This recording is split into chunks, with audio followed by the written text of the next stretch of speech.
Elon Musk को मात देते हुए बर्नार्ड अर्नॉल्ट इस तख्त पर काबिज हो चुके हैं। ऐसे में लोगों की जिज्ञासा बढ़ी कि आखिर बर्नार्ड अर्नॉल्ट कैसे मस्क को पछाड़कर विश्व के सबसे अमीर व्यक्ति बने और क्या है उनकी पृष्ठभूमि, देखिए इस रिपोर्ट में।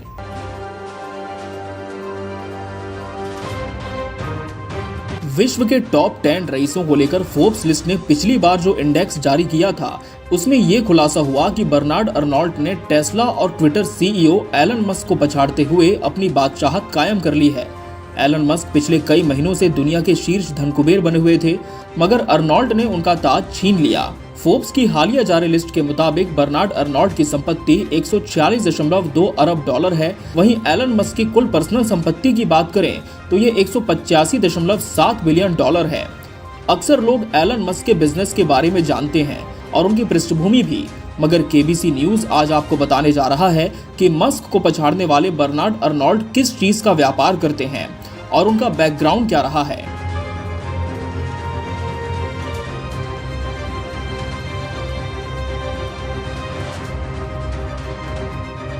इस समय फ्रांस के बर्नार्ड अर्नॉल्ट दुनिया के सबसे अमीर शख्स हैं। बर्नार्ड अर्नॉल्ट विश्व की प्रसिद्ध लग्जरी पर्स वाली लुई वुइटन की मूल कंपनी LVMH के मालिक अथवा सीईओ हैं। ये कंपनी लग्जरी गुड्स का निर्माण करती है। बर्नार्ड अर्नॉल्ट का जन्म एक बिजनेस फैमिली में 5 मार्च 1949 को फ्रांस के रॉबेक्स में हुआ था। अपनी स्कूली पढ़ाई पूरी करने के बाद उन्होंने साल 1971 में इकोल पॉलिटेक्निक से इंजीनियरिंग की पढ़ाई की। ग्रेजुएशन के बाद वो अपने पिता जीन लुआन अर्नॉल्ट की सिविल इंजीनियरिंग फेरेट सेविनल कंपनी में काम करने लगे।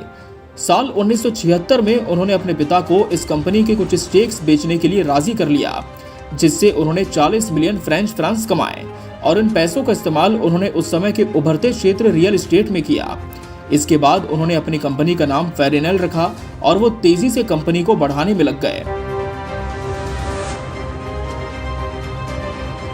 1981 में फ्रेंच सोशलिस्ट के सत्ता में आने के बाद अर्नॉल्ट फैमिली को जबरदस्ती देश से निकाल दिया गया और फिर वो यूनाइटेड स्टेट्स चले गए और यूएस में फैमिली बिजनेस ब्रांच शुरू करने की प्लानिंग करने लगे।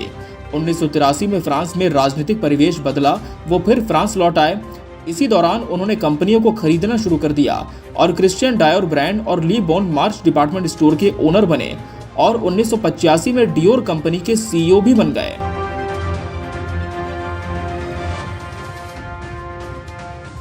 सन 1987 में LVMH कंपनी मार्केट में आई और बर्नार्ड ने अवसर देखते हुए इस कंपनी के खूब शेयर्स खरीद लिए, जिसके साथ ही वो इस कंपनी के पहले शेयर होल्डर बन गए।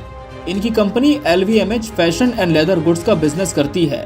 बर्नार्ड अर्नॉल्ट साल 1989 से LVMH Moet Hennessy Louis Vuitton company के चेयरमैन और चीफ एग्जीक्यूटिव ऑफिसर यानी सीईओ हैं। बर्नार्ड इस कंपनी के मेन शेयर होल्डर भी हैं। आज ये कंपनी पूरी दुनिया में अपने लग्जरियस गुड्स के लिए विख्यात है।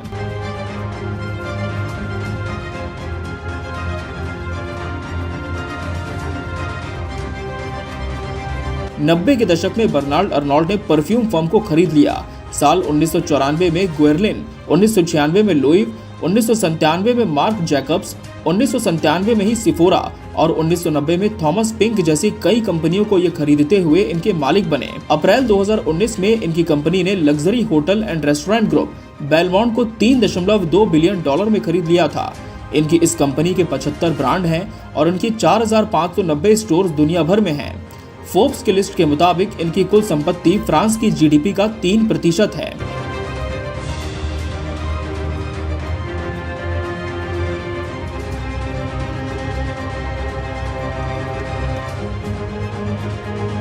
बर्नार्ड अर्नॉल्ट के निजी जीवन की बात करें तो इनकी शादी 2 बार हुई है।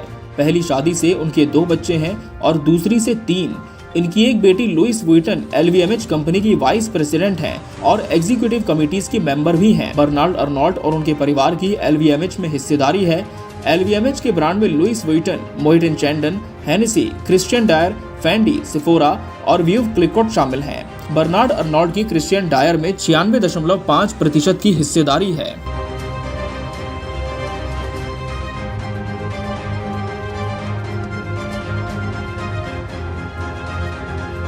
आपको बता दें कि बर्नार्ड अर्नोल्ट इससे पहले भी दिसंबर 2019, जनवरी 2020 और मई 2021 में दुनिया के सबसे अमीर व्यक्ति के पायदान पर पहुंच चुके हैं, लेकिन कुछ समय बाद ही उनसे ये खिताब छिन गया था।